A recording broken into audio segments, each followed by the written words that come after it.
Salut, salut!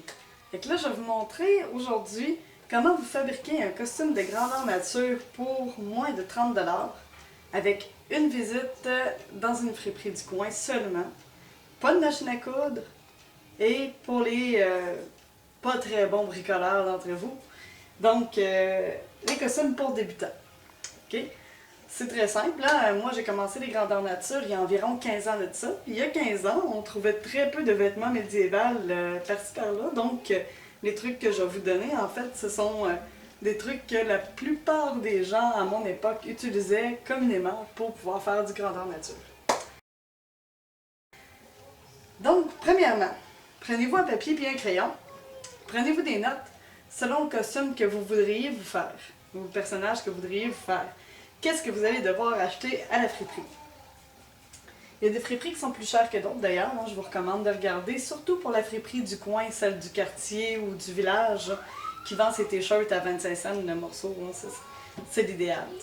Les grandes friperies, grands marchés comme Village des Valeurs au Québec notamment, sont beaucoup plus chers. Par contre, c'est vrai qu'on trouve une grande variété de choses, que des fois ça peut être aussi envisageable d'aller là si vous avez un peu plus de moyens.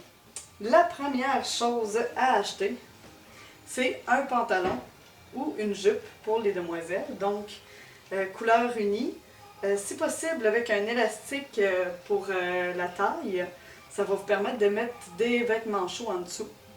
Parce qu'un critère, les deux critères très importants pour un bon costume de grandeur nature, c'est 1, le décorum, 2, qu'il soit adaptatif, s'il fait chaud, s'il fait froid, qu'il soit quand même confortable et sécuritaire pour vous. Parce que des gens qui ont fait des crises d'hypothermie en grandeur nature, j'en ai vu. Ça arrive et vous ne pouvez pas dire ça va n'arriver qu'aux autres, c'est complètement faux. Vous devez être capable absolument de mettre des couches de vêtements chauds en dessous de votre costume. En fait, si vous vous trouvez un manteau décorum ou vous amenez une grosse couverte de laine à vous mettre sur les épaules, c'est sûr c'est l'idéal. En plus, c'est vraiment facile de se faire un poncho avec une vieille couverte de laine. On perce un trou en plein centre et hop, sur la tête au travers. Et on a un beau poncho de couverte de laine très chaude, très efficace. Donc, pour commencer, on va commencer par habiller le bas de notre corps. Un pantalon ou une jupe avec un élastique à la taille, aucun logo et si possible de couleur unie et naturelle, c'est-à-dire noir, gris, beige, brun, ainsi de suite. Ce pantalon-ci, par exemple, c'est un pantalon de yoga que j'ai acheté neuf à 10 $ dans un magasin à grande surface, dans ce cas-ci Walmart. Ça peut être aussi un pantalon de sport, en fait, si vous voulez l'acheter dans le neuf. Bien souvent, ils se vendent pas cher.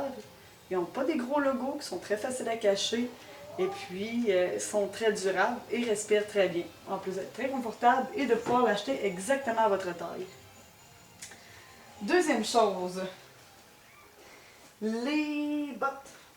Donc, dans le bas de notre corps, des bottes. Des bottillons.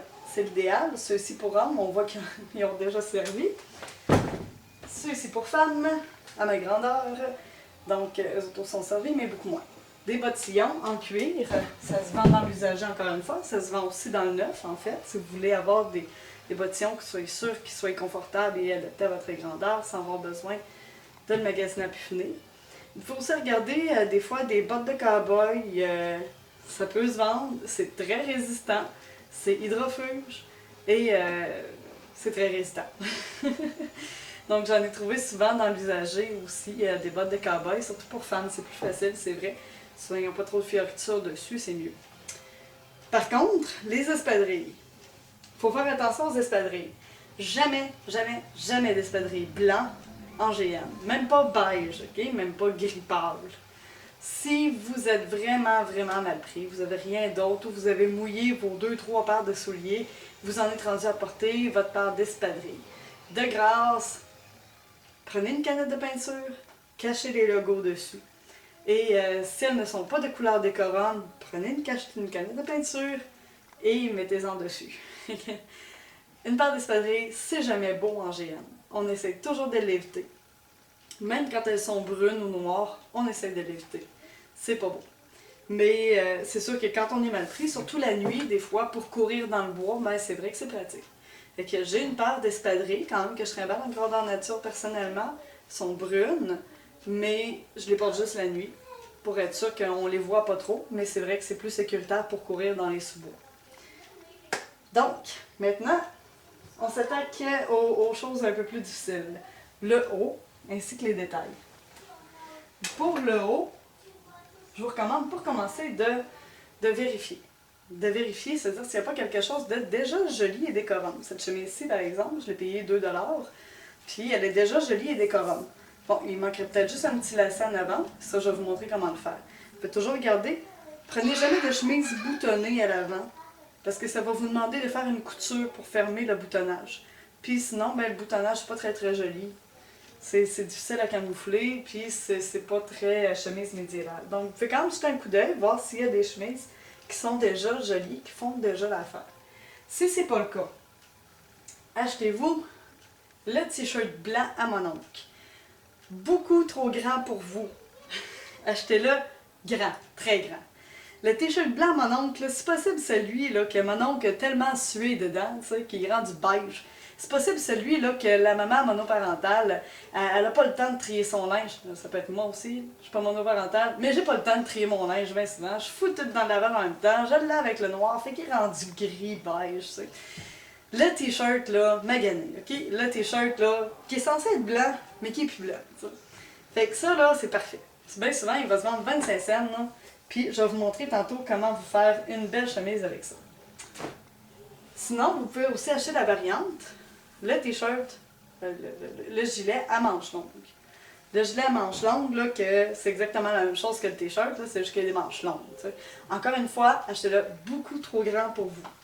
C'est vraiment un gilet médiéval, une chemise médiévale, c'est ample. Donc, achetez-le beaucoup trop grand pour vous. Vous pouvez ensuite acheter quelques gilets de laine.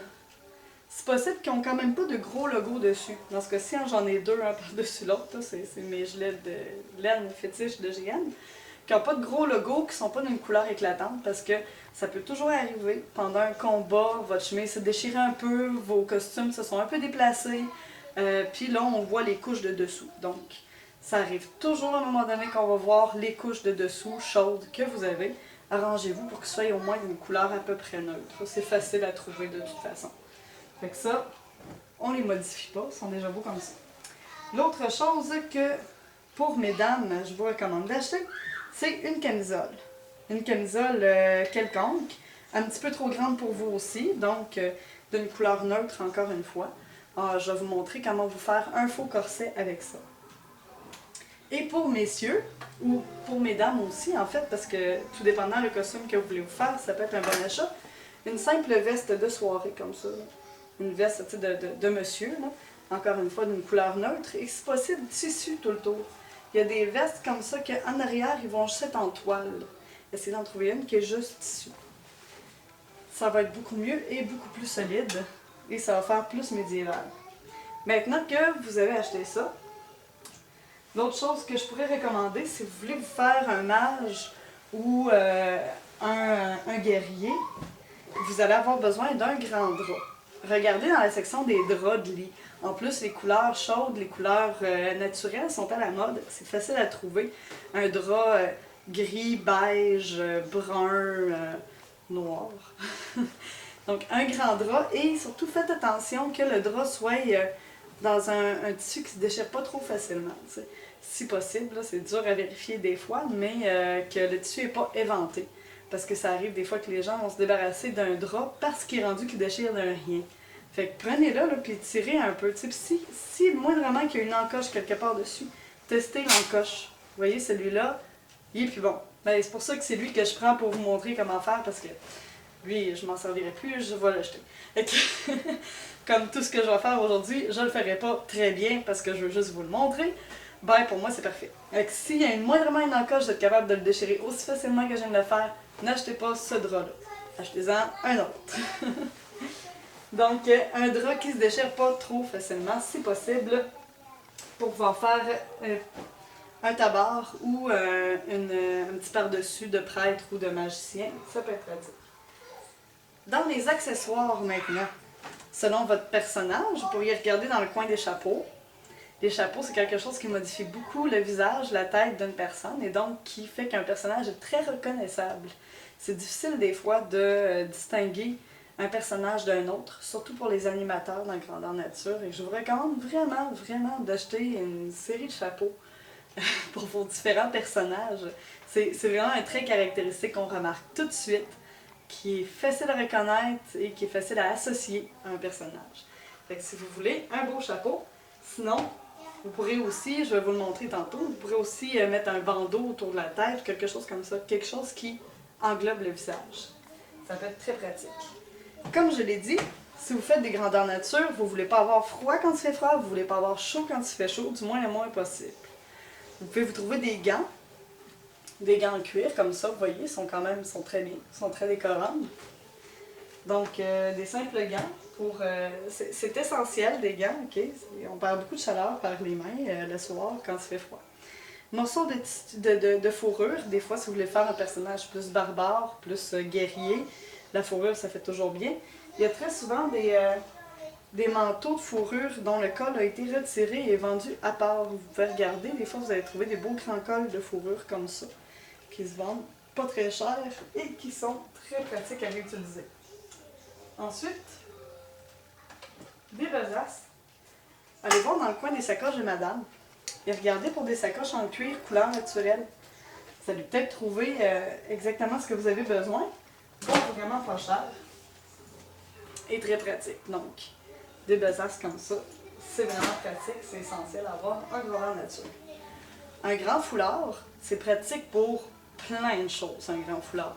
Pour mettre autour du cou s'il fait froid, pour servir de ceinture si votre ceinture a lâché, pour mettre sur vos épaules si vous avez froid encore une fois, pour mettre autour de votre tête, pour servir de bandage, pour plein de choses.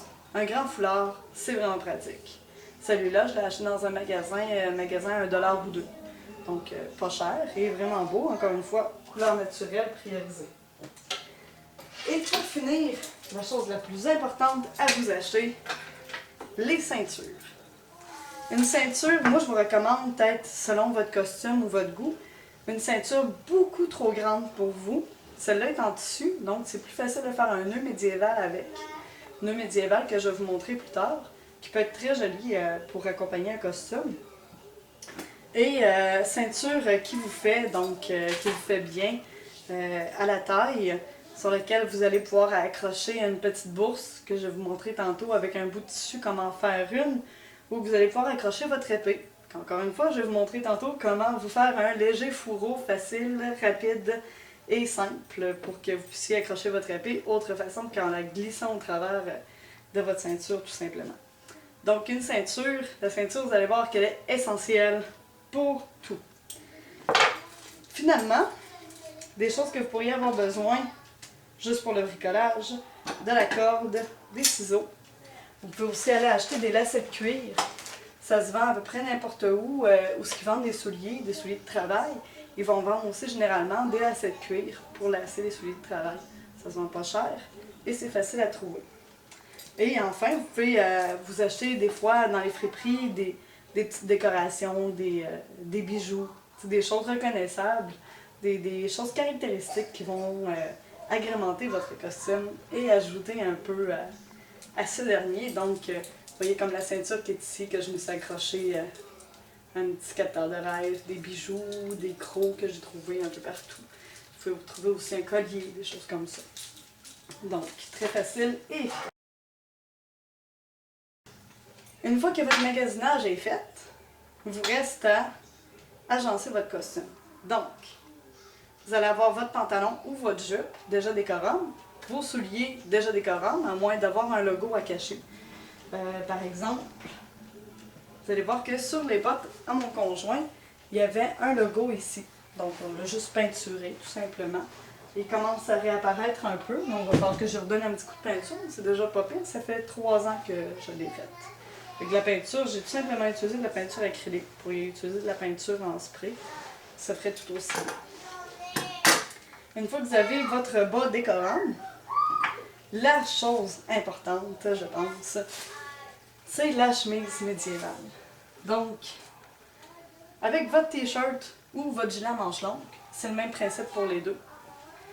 Votre t-shirt ou votre gilet à manches longues, vous allez le prendre. Et ici, je n'ai pas de crédit. C'est un monsieur anglophone dont je vous donne le lien ici en bas qui le fait sur son lien Yoto. Je vais juste vous le remontrer en français. Mais c'est vraiment très simple et très efficace en fait.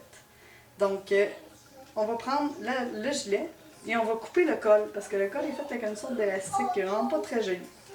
Donc, couper le col. Là. Évidemment, il faut faire une belle coupe. Moi, dans mon cas, je vois un peu.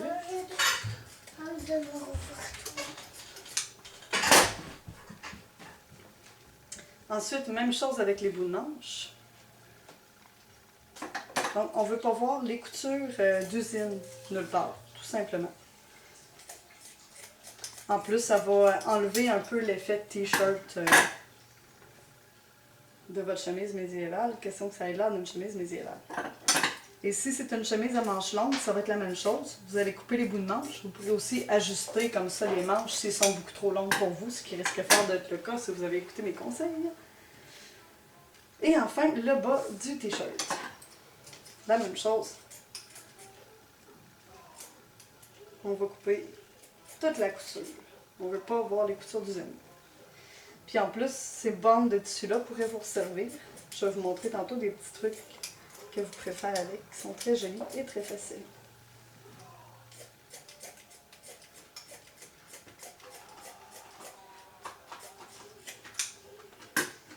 Et voilà.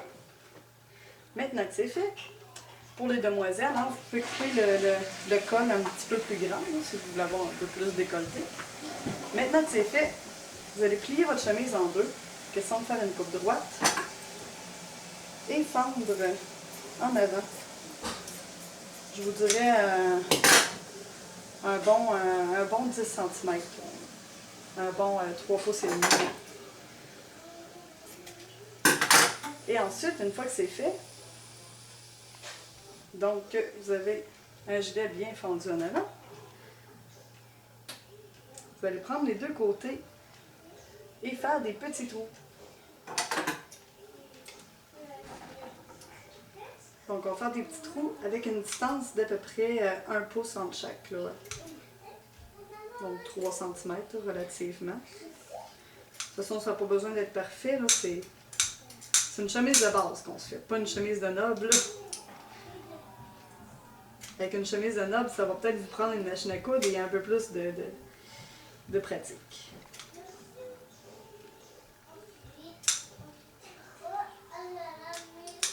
Et voilà. Une fois que c'est fait, vous allez pouvoir prendre de la corde. Ça peut être un vieux lacet de chaussure ou n'importe quoi. Là, votre corde, ça n'a pas d'importance. Dans ce cas-ci, c'est de la corde à brêler. Donc, ça se trouve n'importe quelle quincaillerie du coin. Ça vous vend franchement partout.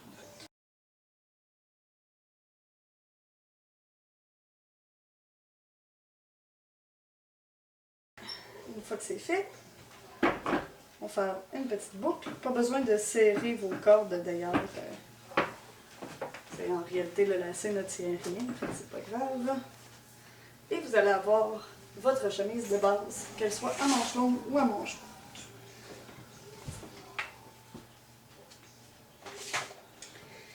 Et là, c'est là que vous allez voir la magie de la ceinture s'opérer pour la première fois.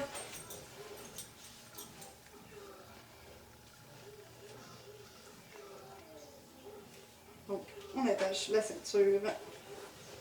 On met un petit peu de glousse en haut. Et ça donne quand même une chemise de base très acceptable. Pour messieurs, si vous avez trouvé une belle veste pour aller avec, vous pouvez faire un peu marchand ou aubergiste en ajoutant la veste.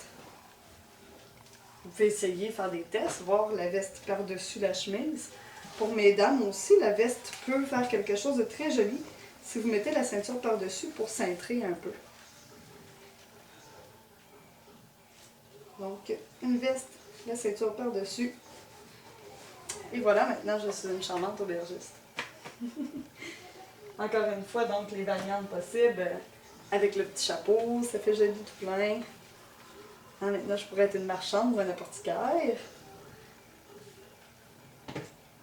Et ainsi de suite, vous allez voir bien d'autres variantes possibles. Donc, avec la veste. Sinon, pour mesdames, La camisole. La camisole, c'est très simple. Si vous voulez vous faire un simili-corset, prenez votre camisole, pliez-la en deux pour avoir le col en haut. Vous voyez, j'ai déjà percé mes trous parce que j'ai malencontreusement effacé ma vidéo et je suis en train de la recommencer. Donc, vous allez la plier en deux comme ça et, comme vous le voyez, faire des trous tout le long. La même chose que pour le col ici, donc à peu près à un intervalle de 1 pouce entre chaque. Pas besoin de fendre votre camisole en deux en avant. Ça ne servira à rien. Vous allez voir qu'avec le pli du tissu, ça va être comme si elle était déjà coupée en avant. Donc, maintenant que vous avez fait les trous, une fois que vous aurez fait les trous en avant de votre chemise, là, c'est là pour faire des beaux X.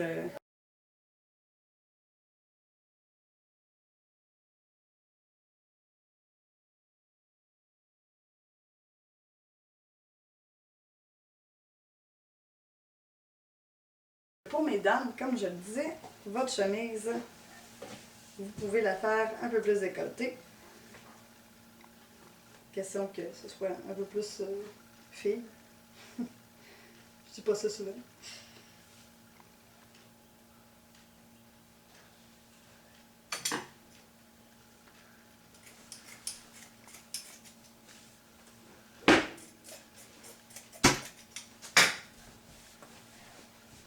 Donc, je vais juste vous le montrer ici pour vous montrer l'effet que ça donne. Wow, c'est beau, maman, la vidéo. Trop cool. Je peux même te voir, maman. Nathaniel, retourne jouer, s'il te plaît. Et ensuite, on met la camisole par-dessus. C'est possible de voir qu'un seul des deux nœuds, ce serait l'idéal. Et ensuite, pour mesdames, donc vous voyez que c'est ça, on n'a pas besoin de fendre la camisole en deux, ça l'aurait juste rendu plus sensible. Et pour mesdames, je vous recommande peut-être plus un foulard autour de la taille plutôt qu'une ceinture de cuir. Donc, un beau foulard comme ça. Wow! C'est beau, maman. Quelques variantes que vous pourriez vouloir faire. Des fois, des petits détails de plus pour se démarquer. Donc, bresseur, si vous voulez vous faire un guerrier, un bresseur, un bout de corde, un morceau de fourrure que vous avez taillé relativement à la largeur de votre bras. Et on passe un lacet dessus, on serre un peu et on attache. Donc, aussi simple que ça.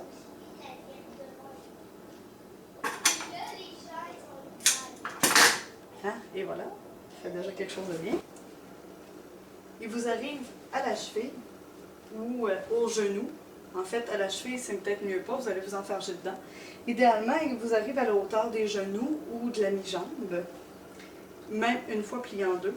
Le pli est en haut. OK? Les coutures sont en bas. Et là, ensuite, ce que vous allez faire, c'est le mettre vis-à-vis de vos épaules. Comme ça. Vous allez gauger à peu près la largeur de vos épaules. Vous allez garder votre doigt ici sur l'endroit où c'est qu'il faut le pied. Et puis, on va faire une encoche, le déposer sur une table et essayer de faire une belle coupe droite. Donc là-dessus, vous ne pourrez pas vraiment me voir aller, mais c'est pas très compliqué, là, rendu là, essayer de faire une ligne relativement droite.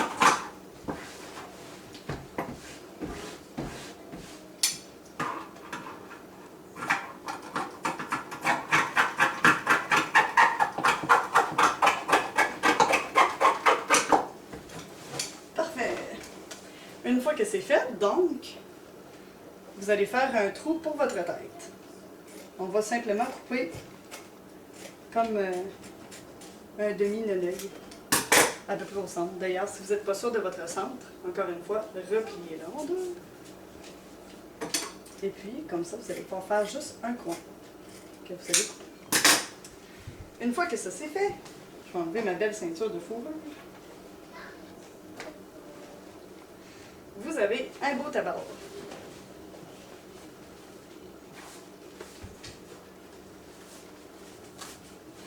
OK. grand que moi si besoin. Dans mon cas, j'aurais dû enlever la couture qui est là, mais j'ai pas pris le temps de le faire. Et après, avec votre beau tabard, la ceinture, évidemment.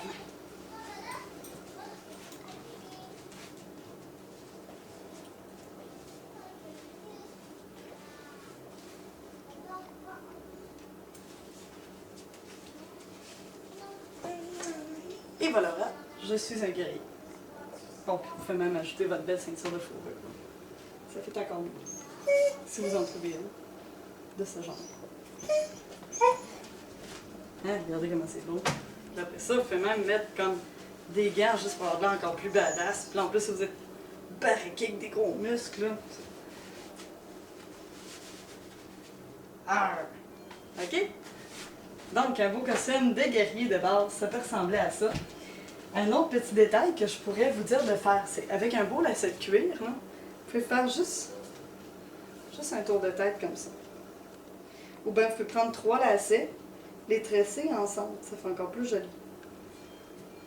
Donc juste un beau lacet comme ça, déjà, ça fait un petit peu plus guerrier. Puis sinon, variante possible avec une bande de tissu. Parce que si, oui, vous le voyez, c'est la bande de tissu du bas de mon t-shirt. Hein. Pourquoi ne pas le réutiliser? C'est un beau ruban à la Rainbow, là, voilà. C'est encore mieux.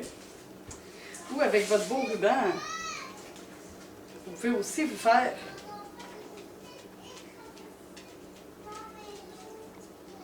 un genre de bresseur de tissu.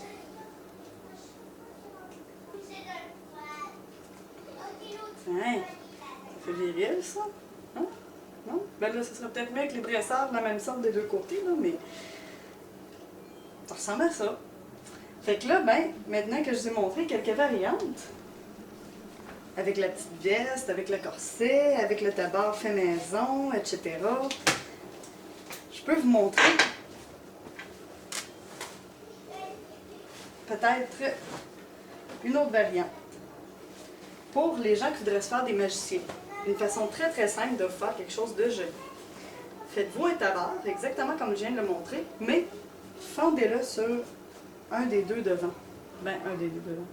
Ce que vous décidez qu'il est le devant. Fendez-le en deux, donc. Même chose, question de faire une coupe qui est droite, on va le plier en deux. Les deux côtés arrivent égales. Puis je vais le fendre en deux à l'avant.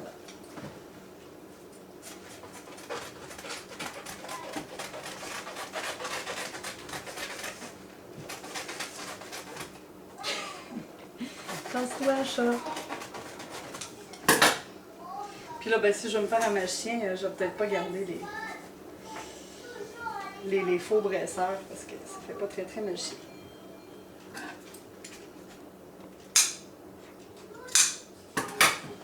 OK. Fait que là, vous avez comme un tabard qui est fendu en avant. Fait que vous allez le mettre comme ça, par-dessus votre belle chemise médiévale. Hein, voilà.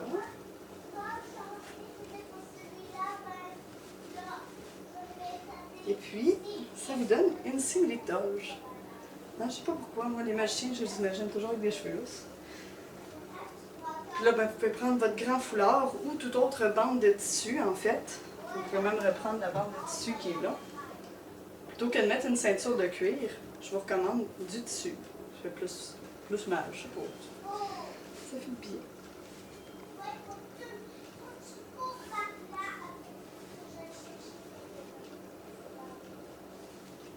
On pourrait faire prêtre aussi, finalement. Et voilà, voilà. Maintenant, cette fois-ci, je suis un mage ou un prêtre. Hein, puis comme je disais, ça peut aussi être le grand foulard comme ça. Grand foulard, ça fait vraiment joli. Il me manquerait rien que le bâton. Que de variantes. Et si vous voulez le faire un peu plus druide, ça peut être une bonne base si vous trouvez des tissus plus verts. Puis avec le druide, vous pouvez aussi utiliser un triangle de tissu. Regardez comment c'est simple à faire. Okay? Vous pouvez le faire avec votre drap. Donc, un simple triangle de tissu que vous allez vous mettre comme ça sur la tête.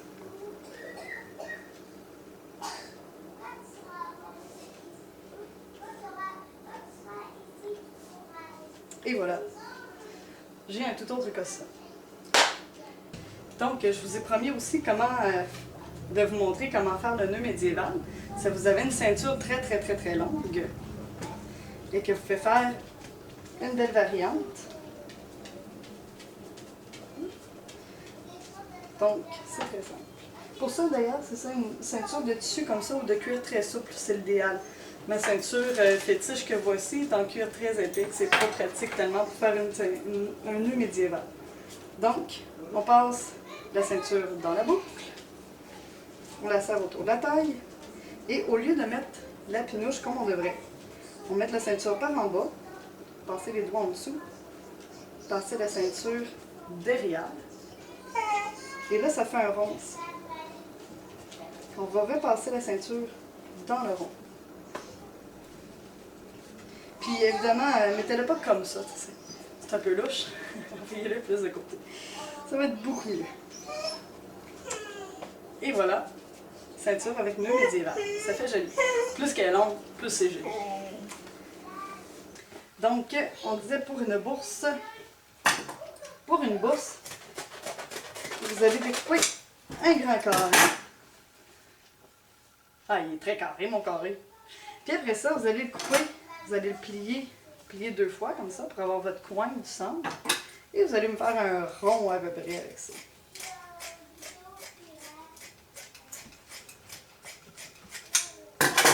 OK? Question d'avoir un rond de tissu. Vous allez pouvoir le replier en coin comme ça. Et encore une fois, on va faire des petits trous à peu près à 1 pouce les uns des autres.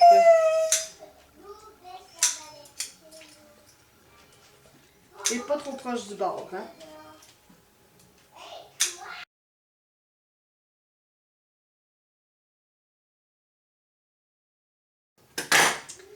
Bon, et une fois que c'est fait, vous allez l'ouvrir et avoir plein de petits trous partout autour. Donc, rendu là, c'est très simple. On va encore une fois prendre notre rouleau de corde que j'ai égaré quelque part, là voilà.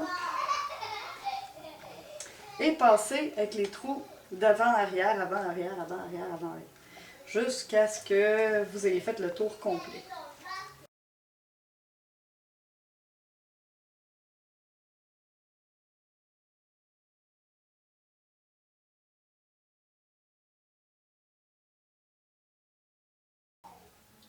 Bon, et maintenant que j'ai fait tout le tour en intérieur, extérieur, on va tirer là-dessus.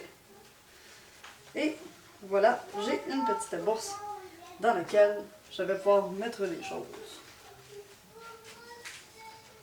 Et que je vais pouvoir attacher après ma ceinture. Ceinture. On se tente jamais de mettre la ceinture.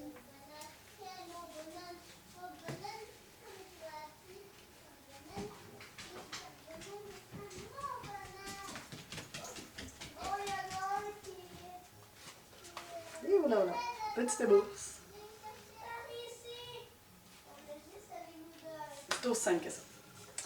Et une autre chose qui peut être très intéressante à faire aussi avec les retailles de votre tissu, c'est un léger fourreau.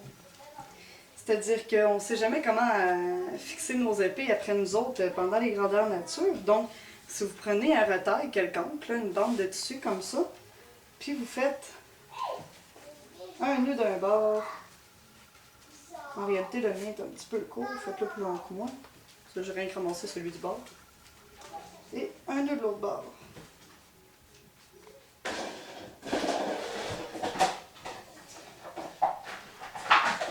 Voyez ce que ça donne, donc simplement un morceau de tissu comme ça qui dépasse. Et là, vous allez pouvoir rentrer votre épée dedans. Comme ça, votre épée ne sera pas accrochée directement dans votre ceinture. Elle va mieux tenir, elle va être plus facile à prendre et c'est plus joli. Fait que juste ça, ça fait vraiment bien. Donc, je m'en vais en grandeur nature et j'amène évidemment de quoi boire. Très important.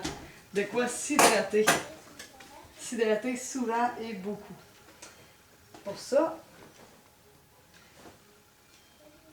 j'ai un vieux bas que j'ai gardé, qui a un trou ici. sur le talon, comme tous les veaux presque.